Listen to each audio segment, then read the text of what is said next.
Assalamualaikum warahmatullahi wabarakatuh. My name is Azzah Ramadhani from English Literature, University of Sumatra Utara.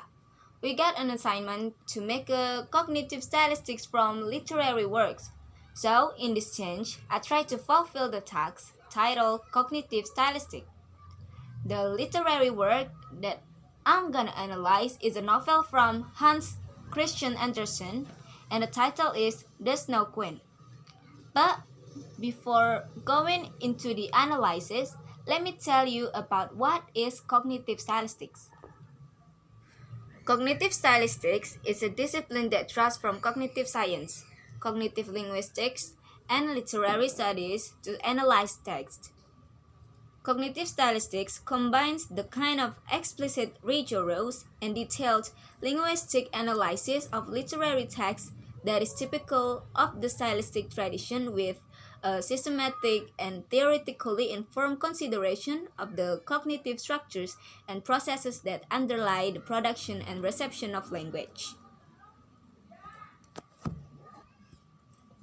Stylistic analysis tends to make use of linguistic theories or frameworks in order to explain or predict interpretation.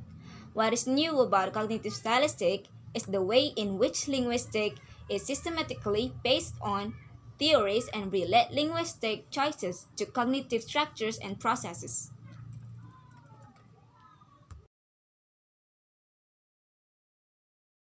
Next is the schema theory. Anderson asserted as a collection of background knowledge and individual experience that provide meaningful interpretation of new information. This is on thinking that supports the knowledge represented in the minds of individuals and is used cognitive style analysis of Anderson's fairy tale, The Snow Queen. But the author. So before we analyze it, we should know about the author, Hans Christian Andersen. Hans Christian Andersen was born in Odense, Denmark on 2 April 1805. He was an only child. His father, also named Hans, considered himself related to nobility, or his paternal grandmother had told his father that their family had belonged to a higher social class, but investigations have disproved these stories.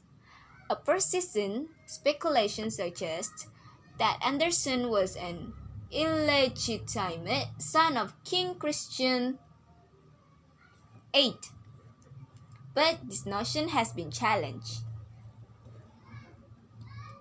Andersen's father, who had received an elementary school education, introduced his son to literature, reading to him the Arabian Nights. Andersen's mother, Anne Mary Andersdatter, was an illiterate washerwoman. Following her husband's death in 1816, she remarried in 1818. Andersen was sent to a local school for poor children where he received a basic tailor. At 14, he moved to Copenhagen to seek employment as an actor. Having an excellent soprano voice, he was accepted into the Royal Danish Theatre, but his voice soon changed. A colleague at the theater told him that he considered Andersen a poet. Taking the suggestion seriously, Andersen began to focus on writing. The Snow Queen is the one of his most popular original fairy tales. Andersen's initial attempts at writing fairy tales were a revision of stories that he heard as a child. Initially, his original fairy tales were not met with recognition, due partly to the difficulty of translating them. The Snow Queen is an original fairy tale by Danish author Hans Christian Andersen. It was first published 21st December 1844 in New Fairy Tales. The Snow Queen is the story of a little girl's greed, her way with animals, and a magic mirror. It was written by Danish author Hans Christian Andersen in 1845.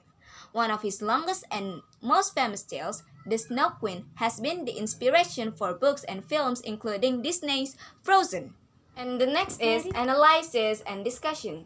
Patterns of creativity and novelty in The Snow Queen. This section focuses on the variety of languages in the tale. variations of the fairy tale, namely formal language, can be seen from the wording made by Anderson. The words are so formal and polite. This fairy tale is specialized for children to read because they have thoughts that are still good to be invited to imagine in summarizing a fairy tale.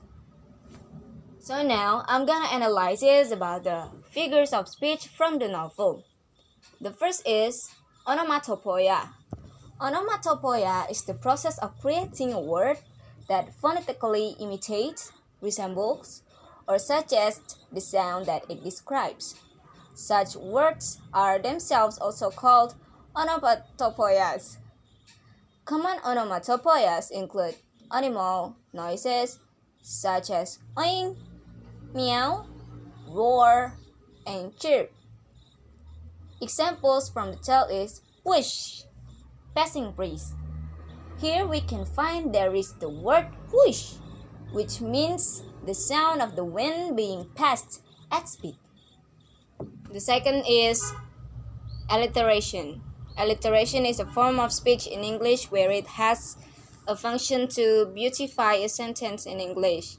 Alliteration is usually in the form of repeated consonant sentences. Example from the tale: but that which was good for nothing and looked ugly was shown magnified and increased in ugliness.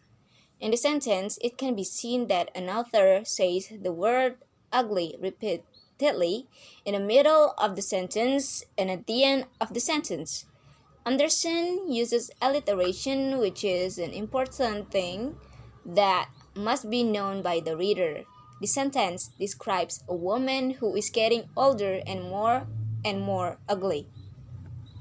Conclusion is, the Snow Queen is rich in various forms of figures of speech that Anderson uses professionally to produce coherent and solid texts that are characterized by creativity and novelty. Anderson successfully used figures of speech to lead his readers to form a creative imagination. He always chooses the right literary tools to communicate what he thinks and how he feels. Cognitive style analysis of Anderson's fairy tale, The Snow Queen, about something that is in it to explain what is a good way of imagining and can have a positive influence on the reader and convey meaning in a more interesting and creative way. Therefore, the book he made is legendary to the present because of the way he imagines very well and nice.